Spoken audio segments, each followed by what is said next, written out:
नमस्कार। आज हम जाते हैं 1500 बीसी यानी 0 से 1500 साल पहले।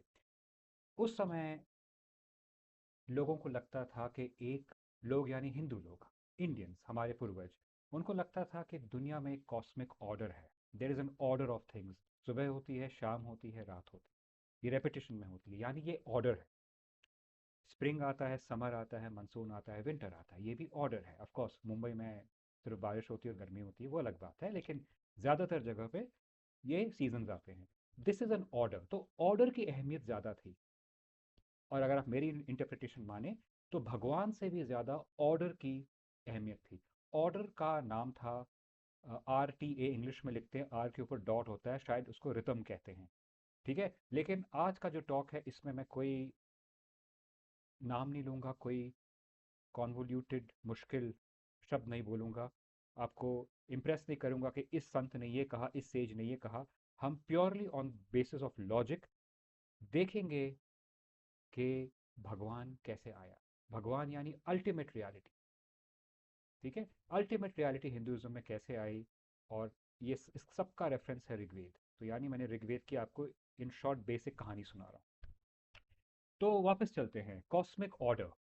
कॉस्मिक ऑर्डर, कॉस्मिक यानी कॉस्मोस यानी सृष्टि, दिन रात, सुबह शाम, ऑर्डर। Order is supreme. और ऑर्डर को मेंटेन कौन करता है? वरुण मित्र। मैंने कहा था मैं नाम नहीं लूंगा, मैंने नाम ले भी लिए। ऑर्डर को मेंटेन करते हैं गॉड्स। तो भगवानों का काम क्या होता है? ये जो ऑर्डर है, कॉस्मिक ऑर्डर, इसको मेंटेन करना है। तो अब आप खुद बताएं कि भगवान सुप्रीम है कि कॉस्मिक ऑर्डर सुप्रीम है।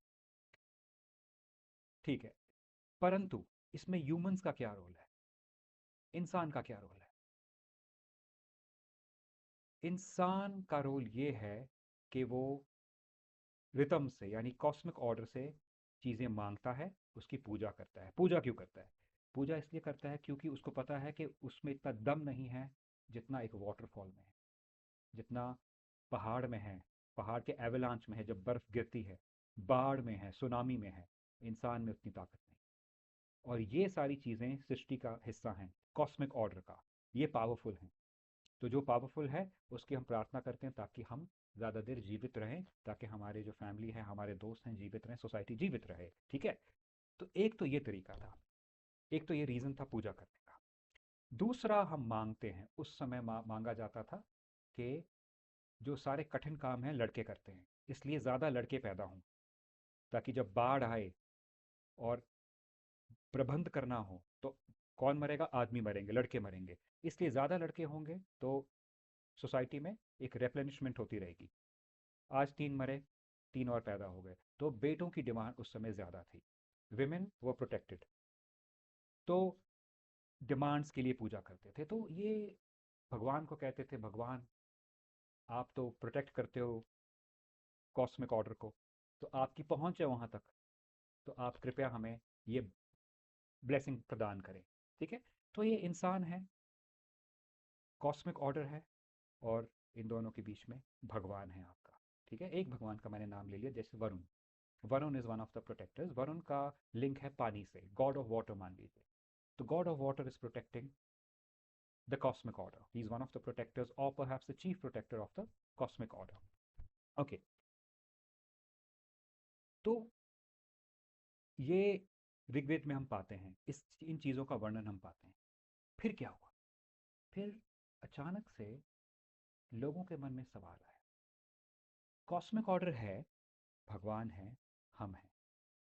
हम कॉस्मिक ऑर्डर तक पहुंचे कैसे? हम पूजा करते कैसे? कैसे करते? मुंह से, मंत्र से, यानी उच्चारण। तो उच्चारण की अहमियत हुई। मानी बात है, सही उच्चारण की अहमियत ज़्यादा होगी। Correct pronunciation of mantras, correct style of speaking mantras. ठीक है, तो मंत्र बने कनेक्टिंग फैक्टर कॉस्मिक ऑर्डर में और इंसान में। ठीक है, मंत्र बने कनेक्टिंग फैक्टर इंसान में और भगवान में। याद रखें, यहाँ भगवान जो हैं, जो गॉड्स हैं, वो कॉस्मिक ऑर्डर को प्रोटेक्ट करते हैं, यानी वो पहले नहीं आए, कॉस्मिक ऑर्डर पहले आया। Okay, cosmic order Ritam is the chief in Hinduism. And इंसान भगवान और कॉस्मिक ऑर्डर तक मंत्र से पहुंचता है, तो उच्चारण से पहुंचता है। और ये फॉलो किया गया and everything was comfortable because इंसान की फितरत है जवाब ढूंढना। तो उनको जवाब मिल गया। दिन दिखता है, शाम दिखती है, रात दिखती है, ये रोज आते हैं। तो कॉस्मिक ऑर्डर है, सबूत मिल गया। अब ये कैसे प्रोटेक्ट होता है, भगवान करते हैं इसको, ठीक। और इंसान का क्या रोल है? मंत्र। मंत्र भगवान के लिए और कॉस्मिक ऑर्डर के लिए मंत्र। जो मंत्र हैं वो तो ठीक है, लेकिन जब आपने मंत्र का उच्चारण किया, ठीक से किया, तो भगवान या कॉस्मिक ऑर्डर आपकी बात क्यों सुनेगा? क्योंकि आपके जो शब्द हैं उसमें पावर है, उस पावर को कहते हैं ब्राह्मण। तो शुरू शुरू में ये शब्द याद रखिएगा, ब्राह्मण। ब्राह्मण यानी जो करता है, जो मंत्र को ले जाता है। सिंप्लिसिटी में बात करते हैं, सिंपल चीज। मैंने मंत्र कहा, जो पावर है जो मंत्र को ले जाती है कॉस्मिक ऑर्डर और भगवान की तरफ, वो है ब्राह्मण। ठीक है। ये ब्राह्मण, और ये बहुत इंपॉर्टेंट है आज के हमारे जो टॉक है, शायद उसका हीरो हीरो ब्राह्मण ही है। लेकिन शुरू शुरू में it was a part of ritual. उसका काम था रिचुअल्स को भगवान और कॉस्मिक ऑर्डर तक पहुंचाना। ठीक है। फिर सवाल आते हैं। इंसान इंसान की एक और फितरत है, सवाल करना, सोचना। सवाल आता है, हम डरे हुए थे, हमें जवाब चाहिए था, हमें जवाब मिल गया। हमने एक फलसफा बना दिया, कॉस्मिक ऑर्डर भगवान। अब जब लाइफ कंफर्टेबल हो गई है, अब खाना है हमारे पास, तो भाई एक बात बताओ, ये कॉस्मिक ऑर्डर बनाया किसने? और ये जो मंत्र हैं हम बोलते रहते हैं, क्या इस मंत्र में वो राज हैं जो हम जानना चाहते हैं? क्या राज? हम जानना चाहते हैं हम पैदा क्यों हुए, हम मरे क्यों, और भगवान, हम अज्यूम कर रहे हैं भगवान कॉस्मिक ऑर्डर को प्रोटेक्ट कर रहा है। सबूत क्या है इसका हमारे पास? हमने तो सेफ्टी के लिए ये सब चीज़ों का निर्माण किया। और ये चीज़ें कहाँ से आती हैं? हमारे मस्तिष्क से आती हैं। तो हमारा रोल भी बहुत ज़्यादा है। सवाल आने लगे, और ये सवाल किसके मन में आने लगे? तीन क्लासेस में। एक थे हमारे ब्राह्मण्स, जो उस ज़माने में टीचर्स थे, चीफ टीचर्स।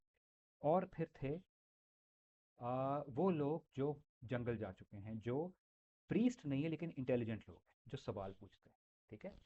और तीसरे थे और भी अन्य लोग थे, पॉलिटिकल लोग भी थे।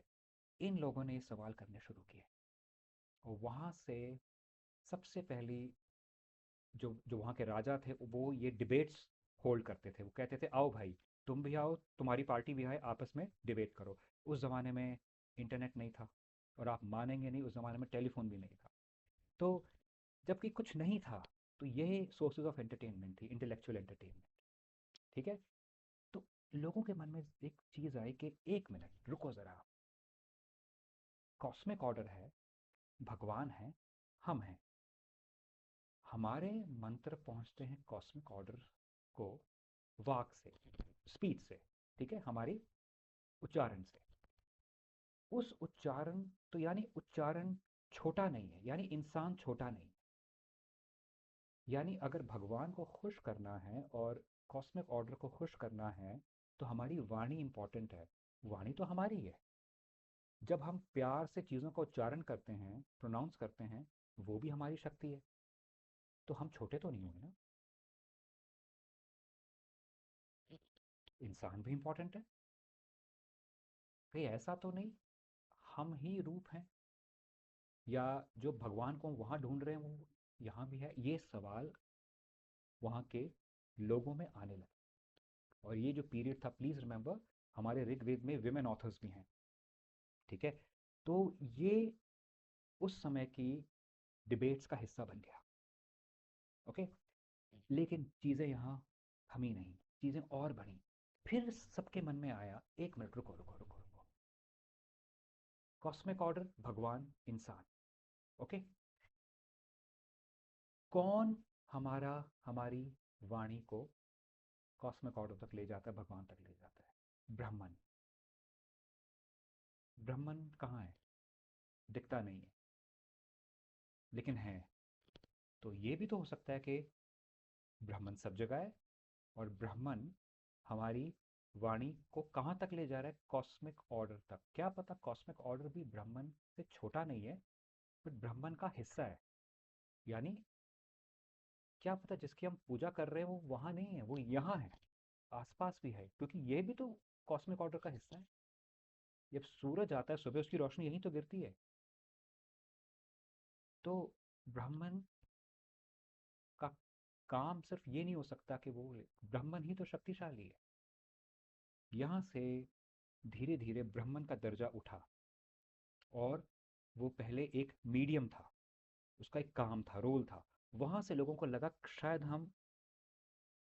हमने पूरी तरह बात समझे नहीं, शायद ब्राह्मण ही कॉस्मिक ऑर्डर है, शायद ब्राह्मण ही सब कुछ है। और बाय द टाइम्स लेटर उपनिषद आए, याद रखिए, ऋग्वेद आया, फिर दूसरे वेद आए, और जो अंत में आए, एंडिंग ऑफ वेद, वो है उपनिषद। ठीक है। मैंने आपसे कहा था मैं आपको साल वाल डेट्स क्रोनोलॉजी से नहीं बताऊंगा, हम लॉजिक पे बात करेंगे। सेशन के बाद अगर आप जानना चाहते हैं डेट्स क्या है, मैं आपको बता दूंगा। ओके, तो ये जब थॉट आई प्रीस्ट क्लास में, तो उनको लगा कि शायद अगर ब्राह्मण सब जगह है तो ब्राह्मण ऑल पावरफुल है। ठीक है। तो cosmic order is equal to Brahman, और मे बी जो कॉस्मिक ऑर्डर है उसको ब्राह्मण ने ही बनाया। यानी अब ब्राह्मण ने कैसे बनाया, फिजिकली बनाया, नॉन फिजिकली बनाया, क्या किया उसने, कोई कढ़ाई ली, कोई ब्राह्मण कोई इंसान है, हमें नहीं पता, किसी को नहीं पता। और ये वहां माना जाता था कि हमें नहीं पता। ये एक बहुत इंटरेस्टिंग चीज़ लगती है मुझे ऋग्वेद की। वो मानते हैं, स्पेशली जब आप 10वीं किताब पे आते हैं ऋग्वेद की, वहाँ माना जाता है कि हमें नहीं पता। नहीं पता यानी हो सकता है नहीं है ये सब। तो जो एग्नोस्टिक हैं, जो अपने आप कहते हैं हम भगवान नहीं मानते, वो भी खुश। लेकिन ये भी तो हो सकता है वो है। तो जो आस्तिक हैं, जो बिलीवर्स हैं, वो खुश। तो ब्राह्मण की जो इम्पोर्टेंस है, वो as a carrier of vani, as a power from Brahman करता है, ब्राह्मण हमारे मंत्र ले जाता है, इट बिकेम ब्राह्मण है, ब्राह्मण इज। और धीरे धीरे लोग मंत्र और पूजा पाठ कम करने लगे, और जो हिंदू सोसाइटी है वो रिचुअलिज्म से लेके फिलॉसफी में चली गई। और जहाँ तक मेरी समझ है, लिमिटेड समझ है, मैंने सब चीज़ पढ़ी नहीं है, और आप मानेंगे नहीं, मैं तब था भी नहीं, मैं तब पैदा नहीं हुआ था जब ऋग्वेद थे। बट मेरी जो लिमिटेड समझ है उसमें मुझे लगता है this was the golden period of Hinduism. जो आप पढ़ते हैं ना, गोल्डन पीरियड ऑफ हिंदुज़म, वो यही वक्फा है, यही पीरियड है जब फिलॉसफी ने जन्म लिया। मैं ये नहीं कह रहा रिचुअल्स बुरे थे, लेकिन मैं गोल्डन पीरियड की बात कर रहा हूँ, जब औरतों के पास सबसे ज़्यादा राइट्स थी, जब वो डिबेट्स कर सकती थी, पढ़ सकती थी कोई। लेटर वैदिक पीरियड में, जैसे हमने पहली टॉक में भी बताया था, ये सब चीज़ें चली गई। और जो लोग कहते हैं थ्रू आउट द वैदिक एजेस सब अच्छा था, वो गलत कहते हैं, जहाँ तक मेरी समझ है। तो ये जो गोल्डन पीरियड है, इसमें ये थॉट पैदा हुई कि ब्राह्मण सिर्फ चीज़ ले नहीं जाता कॉस्मिक ऑर्डर तक, ब्राह्मण है, ब्राह्मण सब कुछ है। अब मैं आपको सीधा पढ़ रहा हूँ, जो मैंने आपको एग्जाम्पल दिया कि 10th बुक से, 10th मंडल जिसे कहते हैं, उसकी ट्रांसलेशन में कर रहा हूँ। ये है नासदीय सुक्त, ऋग्वेद, 10वां मंडल, यानी 10वीं किताब। मैं अंग्रेजी में पढ़ रहा हूँ, इसका हिंदी में बाद में अनुवाद करूँगा। अब याद रखें, ऋग्वेद में सबसे पहले 2 3 4 5 6, मेरे ख्याल से ये जो किताबें हैं ना, अब देखिए, ऋग्वेद में जो किताबें हैं ना, जो पहली किताब है वो सबसे पहली नहीं लिखी गई। तो सबसे पहली किताब थी दूसरी किताब। जो ऋग्वेद में अब दूसरी किताब है ना, वो सबसे पहली लिखी गई थी। अब ये बात की बात है कि ऐसा क्यों है एंड कैसे हुआ, वो छोड़िए। तो 2 से 6 नंबर मेरे ख्याल से पहले लिखे गए, फिर 1 नंबर आया, और फिर 10 नंबर आए। ये 10 नंबर है, यानी ये बाद में आया। बाद में आया, तो पहले आपको ऋग्वेद में मिलता है मंत्र, बाद में धीरे धीरे जैसे आप ऋग्वेद पढ़ते रहते हैं, शुरू में आपको लगता है यार मैं तो यार ये तो ज़्यादा ही मंत्र मंत्र है, ये तो मैं कनेक्ट नहीं कर पा रहा हूँ। अचानक से चीज़ें बदलती हैं and you go towards such thoughts. ठीक है। इससे पहले मैं ये 10वीं किताब से मंत्र पढ़ूँ, मैं आपको एक और बात बताता हूँ। ये जो ट्रांसफॉर्मेशन है ग्रेजुअल थी, यानी जैसे आप ऋग्वेद पढ़ेंगे ना, मैं कहता हूँ पूरी नहीं पढ़िए, उसमें से सिर्फ एक्सर्प्ट पढ़िए, जो आपको इंटरेस्टिंग चीज़ें लगती है वही पढ़िए। आप खुद देखते रहेंगे, अरे एक मिनट, पहले ब्राह्मण ये था अब ब्राह्मण ये है। ओ, मतलब वहाँ के लोग सोच रहे हैं, ऐसा नहीं है कि भगवान को इनको मैसेजिंग दे रहा है। ठीक है। ऋग्वेद इससे शुरू नहीं होती, ऋग्वेद की बेसिस है कम्युनिकेशन। इस्लाम क्रिश्चियनिटी की बेसिस है क्रिएशन, क्रिएशन थियोरी। ठीक है, कि एक भगवान है, इसने सृष्टि बनाई। कैसे बनाई? कढ़ाई ली, तेल डाला, जीरा डाला, एक पूरा ऑर्डर है। फॉर एग्जाम्पल इस्लाम और क्रिश्चियनिटी। हिंदुइज्म में क्रिएशन नहीं है, हिंदुइज्म में कम्युनिकेशन है। बेसिक्स है। शुरू में क्या था? Cosmic order. हम बात कैसे करें वहां तक, हमारा प्रॉब्लम ये था। हमारी प्रॉब्लम ये नहीं थी कि उसने बनाया कैसे, हमें फॉर्मूला क्या था। ये बिल्कुल ऑपोजिट ऑफ अब्राहमिक फेथ है। ठीक है। तो आप जैसे ऋग्वेद पढ़ते हैं, आप देखते हैं कि ये ग्रेजुअल चेंज हुआ था। पहले ब्राह्मण is a side character in a film. फिर जैसे फिल्म आगे बढ़ती रहती है, फिल्म के मिडिल पार्ट तक आपको लगता है अरे बाप रे, इसका रोल बढ़ गया है, कैमरा इसी की तरफ है, ज़्यादा क्लोजअप्स आ रहे हैं इसके। और जैसे फिल्म ख़त्म हो रही है, यानी जब ऋग्वेद का अंत, वेदों का अंत हो रहा है, अगर वेद एक फिल्म है, अरे बाप रे, ब्राह्मण ही तो हीरो था, ब्राह्मण ही तो मेन हीरो निकला, मेन प्रोटैगनिस्ट ब्राह्मण निकला। ओके। इसका आपको उपनिषद में वर्णन करता है। तो जैसे वो 10वीं किताब आगे आई, उसमें मंत्र नहीं थे, उसमें था then even nothingness was not nor existent. ना नथिंगनेस है, नथिंगनेस क्या होती है? कुछ नहीं। बट कुछ नहीं होना भी तो होना हुआ।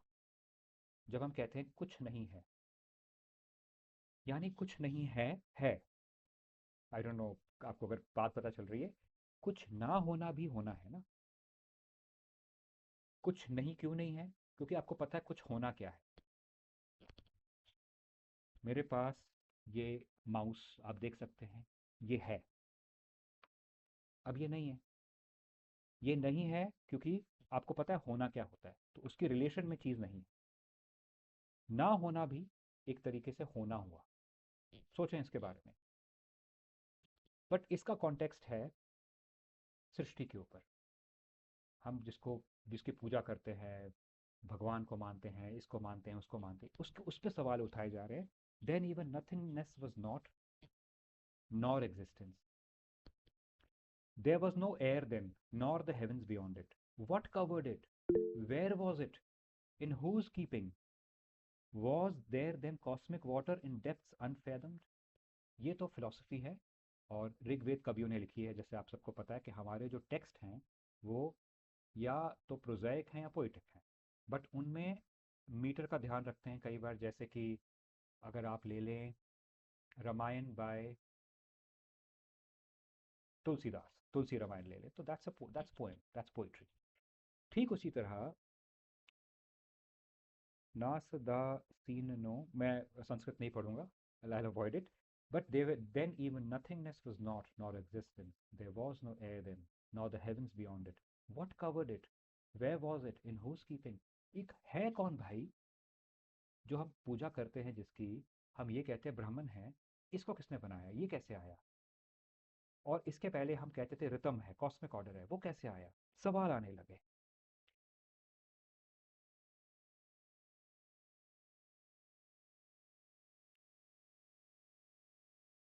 But after all who knows and who can say whence it all came and how creation happened?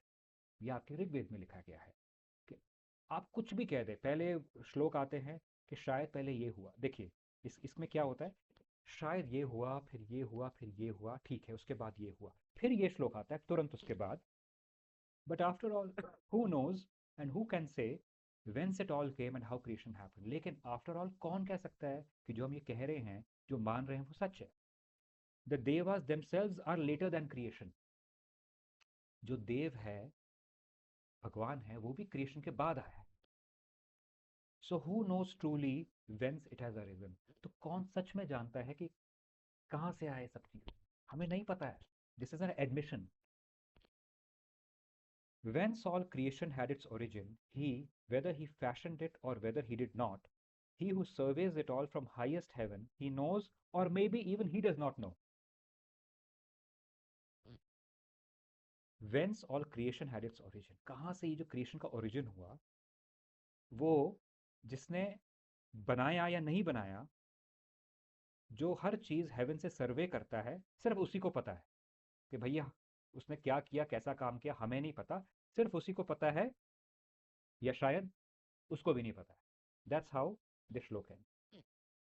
He knows और may be even he does not know. तो जैसे ऋग्वेद प्रोग्रेस होते रहा, जैसे हम ऋग्वेद आगे आते रहा, अचानक से सोसाइटी चेंज हुई, रिचुअलिज्म से हटके we became a philosophical society, and this philosophy became the basis of Upanishads. And अगर आप बात करें भगवत गीता की, भगवत गीता को माना जाता है इट्स अ सार ऑफ उपनिषद। कुछ लोग नहीं मानते इसको। पहले मैं मानता था, जैसे जैसे मैं पढ़ रहा हूँ मुझे लगता है कि मे बी इट्स नॉट 100% सार ऑफ उपनिषद। मेरे पास कहने के लिए और भी चीज़ें हैं। फॉर एग्जांपल मैं आपको और इंटरेस्टिंग कहानियाँ बता सकता हूँ कि एग्जैक्टली उस समय जब ये फिलॉसफी की थॉट्स आ रही थी, सोसाइटी में क्या हाल था, क्या झगड़े हो रहे थे, और इस सब में से चेंज हुआ कैसे, कैसे कोई रिचुअल छोड़ के फिलॉसफी के करीब जा सकता है। ये जो है, मैं इसलिए नहीं बात कर रहा हूँ क्योंकि फिर मुझे 10-15 मिनट और चाहिए होंगे, एटलीस्ट 10 मिनट और चाहिए होंगे, और मैं नहीं चाहता कि आपको ओवरवेलम करूँ। तो हो सकता है ये दूसरी टॉक के लिए मैं रख दूँ, ठीक है, या अभी के यही रोक देते हैं, लेकिन ठीक है। थोड़ी सी आपसे बात कर लेता हूँ, और लगता है ये आपको इंटरेस्टिंग लगेगी। देखिए, ये जो लोग हैं ना जिनके सवाल आया ये सब, ये हो सकता है ब्राह्मण सिर्फ चीज़ें ले नहीं जाता, ब्राह्मण ही सब कुछ है। ये स्वयं ब्राह्मण थे। They were the teachers, they were the educated class. ये खुद ही इनके सवाल आया, क्योंकि इनको खुद जवाब नहीं मिल रहे थे। और ये मेरा मानना है कि उस समय काफ़ी ऑनेस्टी थी सोसाइटी में, ठीक है। परंतु जब ये चेंजेस होने लगे, कुछ वहाँ के जो प्रीस्ट्स हैं उस समय के, ये मैं जो ऑथर्स हैं, ये 2-3 ऑथर्स हैं, मैंने उनकी पूरी किताब नहीं पढ़ी है लेकिन उनसे रेफरेंसेस लिए हैं। उनका नाम फिलहाल मुझे याद नहीं है, लेकिन ये काफ़ी पॉपुलर है। आप, मैं बाद में देख के आपको पढ़ के बता दूंगा कौन है ये। तो ऐसा नहीं है कि जब शिफ्ट हुआ रिचुअलिज्म से फिलॉसफी पे, तो सब लोगों ने बोला हाँ भाई सब ठीक ठाक है, हम ये अडॉप्ट कर लेते हैं। नहीं, सोसाइटी में डर आ गया, और कुछ ब्राह्मण्स ने बोला कि हमें चेंज करना चाहिए, बिकॉज ये नियम है। अगर हम मानते हैं कि कॉस्मिक ऑर्डर है, जो पहले रितम था फिर ब्राह्मण बन गया, तो अगर वो बदल सकता है तो हमें भी बदलना चाहिए, क्योंकि हमारी थॉट्स भी बदल रही हैं और हमें ऑनेस्टली सोसाइटी को आगे ले जाना चाहिए। लेकिन कुछ लोग सोचा रहे फिर जो पावर है उसका क्या। देखिए पावर क्या थी, पहले पावर ये थी कि जब ये ब्राह्मण का रोल बढ़ गया, व्हेन ब्राह्मण बिकेम एवरीथिंग, तब भी कुछ प्रीस्ट ने कहा, ब्राह्मण प्रीस्ट ने कहा वहां पर, सब ने नहीं कहा, कुछ ने कहा कि भाई ठीक है, सब कुछ ब्राह्मण है, लेकिन इसका मतलब ये नहीं रिचुअल कुछ नहीं। ब्राह्मण तक पहुंचने में भी, जो इसमें भी लिखा है, जो मैंने आपको अभी पढ़ के सुनाया 10वीं किताब में, उसके लिए फिर भी करेक्ट अटरेंस चाहिए, आपको करेक्ट स्पीच चाहिए। वो सिर्फ हम दे सकते हैं क्योंकि हमारी ट्रेनिंग है। और यहाँ पर झगड़े शुरू हुए, क्योंकि सब लोग इन ब्राह्मण्स की बात नहीं मान रहे, और सोसाइटी में उथल पुथल हुआ। क्या, एक प्रीस्ट, कुछ प्रीस्ट की क्लास, कुछ ब्राह्मण प्रीस्ट कह रहे थे नहीं, अगर ब्राह्मण सब जगह है तो हमारे भीतर भी है। तो यानी जो गरीब आदमी है, जिसको एक मंत्र नहीं आता, वो भी ब्राह्मण है। ब्राह्मण उसमें, वो ब्राह्मण में है, ठीक है। तो हम ये नहीं कह सकते कि करेक्ट उच्चारण भी हम प्रीस्ट देंगे। तो फिर प्रीस्ट ने क्या किया, जो गरीब हैं उनको डराने लग गए कि ठीक है भाई, तुम्हें अगर खुद ही भगवान से बातें करनी है तो करो, कुछ गड़बड़ हो गई हमें नहीं बोलना, फिर हम नहीं कुछ कर सकते। ये माहौल था। मैं इसको सिंप्लीफाई कर रहा हूँ, ऑफ कोर्स चीज़ें ओवर हंड्रेड्स ऑफ ईयर्स बड़ी कॉम्प्लिकेटेड थी। और ऑलमोस्ट रेवोल्यूशन होते होते रुक गया। यानी कंप्लीटली जो जो जो स्पीड थी ना, जैसे आज हमें लगता है कि काश, हमें पता है कि करप्शन बड़ी सोसाइटी में, हम ये सोचते काश बदल जाए, काश कोई गवर्नमेंट आके चीज़ें बदल दे। लेकिन हम देखते हैं 5 साल बीत गए, 10 साल, 15 साल, 20 साल, 40 साल, 50 साल, उस समय वैसा ही हो रहा था। लोगों में फ्रस्ट्रेशन बढ़ रही थी कि हमें पता है कि ब्राह्मण सब जगह है और हमें इतने मंत्र नहीं पढ़ने हैं, फिर भी यार, फिर भी हमें करना पड़ रहा है क्योंकि थोड़ा हमें भी डर है, रिचुअल्स की आदत लगी हुई है हमें, कुछ हो ना जाए हमें। दूसरा यार, मैं तो नहीं करना चाहता लेकिन मेरा नेबर कर रहा है, सोसाइटी वाले कर रहे हैं, तो मुझे भी करना पड़ रहा है। तो लोग फ्री नहीं हो पा रहे थे। और तभी एंट्री होती है एक फिलॉसफी की, जिसको आज हम बुद्धिज्म कहते हैं। बुद्धिज्म ने तुरंत इसको तोड़ दिया। बुद्धिज्म ने कहा कि भाई, हाँ, ये जो उपनिषद की बात है, इससे हम अग्री करते हैं और ये नहीं करना चाहिए। उन्होंने क्लैरिटी दे दी सोसाइटी, और इसका रिजल्ट आया कि सोसाइटी में बुद्धिज्म आगे आ गया, कि बुद्धिज्म ने लोगों को आसरा दिया, उनको हेल्प की। रिमेंबर, आज जैसा भी बुद्धिज्म हम सोचें, उस ज़माने में Buddhism was not an antagonist to Hinduism, it was a way of life. तो जो हिंदू इंटेलिजेंट लोग भी थे वो भी इसको मान रहे थे। वो, और आपको इसका एग्जाम्पल मिलेगा स्वामी विवेकानंद। वो नहीं मानते थे कि बुद्धिज्म कुछ अलग चीज़ है। ये आज जो झगड़े चल रहे हैं उस ज़माने में नहीं थे। उस ज़माने में झगड़े अलग थे, उस ज़माने में स्पर्धा थी। उस ज़माने में ज़िंदगी अच्छा जीने के लिए कौन सी फ़िलॉसफी बेटर है, उसके कंपटीशन थी। तो इस कंपटीशन में बुद्धिज़्म आगे आ गया क्योंकि उसने क्लीन ब्रेक दी। और आगे जाके लॉन्ग टर्म में बुद्धिज़्म में वही प्रॉब्लम हो गई जो हिंदुइज्म में थी, डाउट आ गया। बुद्धिज़्म में भी रिचुअल्स आ गए, फिर से लोग दुखी हो गए, और फिर लोगों को बाहर इससे आसरा दिया एक इंसान ने जिनका नाम है शंकर, जिनको आज हम कहते हैं शंकरा। नहीं, उनका पूरा नाम मुझे, आपको लास्ट लास्ट सेशन में हमने इनकी बात की थी, बट मैं यहीं रुकूंगा शंकर पे, क्योंकि मैंने वादा किया था मैं पूरा नाम वाम नहीं बताऊंगा, वर्णन नहीं दूंगा। बट एक फिलोसोफर थे शंकर। उन्होंने लोगों को, फिर जो बुद्धिज्म से फेडअप हो गए थे, उन्होंने बोला अद्वैत। अद्वैत मतलब आप और ब्रह्मन एक हो, आप दो नहीं हो, देयर इज नो डुअलिज्म, दो चीज़ें नहीं है। ठीक है।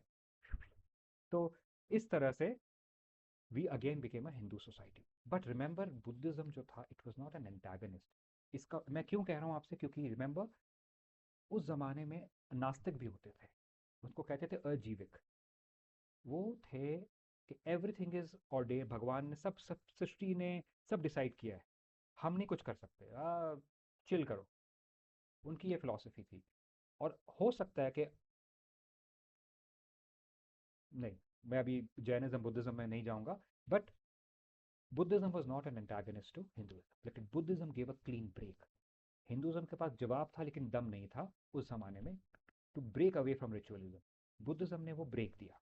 But please remember, please understand, Buddhism was not antagonist to Hinduism. कोई झगड़ा नहीं था दोनों में, वो स्पर्धा थी। लेकिन जो आज के झगड़े हैं, आज की जो इंटरनेट पे बातें आती हैं, मानी बात है, अगर आप इस सेशन में आ रहे हैं तो आप इंटरनेट की सारी बातें मानते नहीं हैं, नहीं तो आप यहाँ नहीं आते। तो ये हुआ, ये है टोटल ऋग्वेद का सार। और आपको मैंने इंट्रोडक्शन दे दी है to the rise of Buddhism and the popularity of Buddhism in very simple words. मैंने ज़्यादातर नाम नहीं लिए हैं, मैंने डेट्स नहीं मेंशन किए, मैंने एक लॉजिकल ब्रेकडाउन दिया है। मैंने रिथम से शुरू किया, मैंने कॉस्मिक ऑर्डर से शुरू किया, भगवान की बात की। रिमेंबर, भगवान क्रिएशन के बाद आए थे। तो हम जो ये मान के चल रहे हैं कि भगवान सबसे पहले आया था, आई don't think that is correct. और ब्राह्मण वॉज अ स्मॉल एंटिटी, ठीक है, छोटा सा, फिर Brahman became everything. It was a great realization in Hinduism, it's one of the biggest discoveries in Hinduism of all time in my opinion. ठीक है। It was like wow, okay. And इससे पता चला कि इंसान का दिमाग कितना अच्छा है, कितना रोशन है। जो छोटी चीज़ थी वो अचानक से बड़ी बन जाती है, और सोसाइटी में एक खलबली मच जाती है। ओ माय गॉड, हमारा उच्चारण करने का तरीका, यानी हमारी वाणी को जो ले जा रहा है वही तो ब्राह्मण है। ब्राह्मण इज ऑल पावरफुल। ब्राह्मण से सब चीज़ें आई हैं। तो हमने वहाँ से बात की। क्यों मुझे इतने बार बार, I don't think, just a minute please, ये कैसे बंद करते हैं मुझे पता नहीं है। ये भी ब्राह्मण का कोई खेल है कि मुझे नोटिफिकेशन आ रहे हैं बार बार। खैर, तो हमने वहाँ से बात की। हमने बात की कि किस तरह सोसाइटी फिर ब्राह्मण बिकेम द सुप्रीम। हमने बात की ऋग्वेद की। मैंने आपको ऋग्वेद का क्रोनोलॉजी दे दी है। मैंने ये आपको बताया है कि मंत्र की इंपॉर्टेंस धीरे धीरे कम होती रही, और ऐसी बहुत सारी बातें मैंने नहीं बताई आपको, ताकि टॉपिक ओवरवेलम ना करे आपको। और एंड में जाते जाते मैंने आपको लास्ट के 9 मिनट में मैंने आपको एग्जैक्टली बता दिया कि बाद में क्या हुआ। बुद्धिज़्म का बेसिक्स बता दिया कि वो क्यों पॉपुलर हो गया था। ठीक है, मैंने आपको एक फिलोसॉफिकल एंगल बताया है, मैंने आपको एक स्टोरी बताई है। आई होप आपको याद रहे। And please remember, philosophy is very important. Philosophy and poetry are the crux of Hinduism, and they are also the crux of modern western progress. वो लोग भुलाते जा रहे हैं, हम तो भुला चुके हैं। And the future belongs to philosophy and poetry. With that, I end today's talk. I hope it was clear and you had a good time. I had a good time explaining, and I had to stop myself from going. वो है ना meme, यहाँ वहाँ चले जाता हूँ गलती से, वो पाकिस्तान का मीम है एक। वो मैंने कोशिश की कि वो यहाँ वहाँ ना चले जाओ, but I think it was fair. I think एक बेसिक आइडिया हम सबको मिल गया है। I had a great time talking about it. Okay, see you again.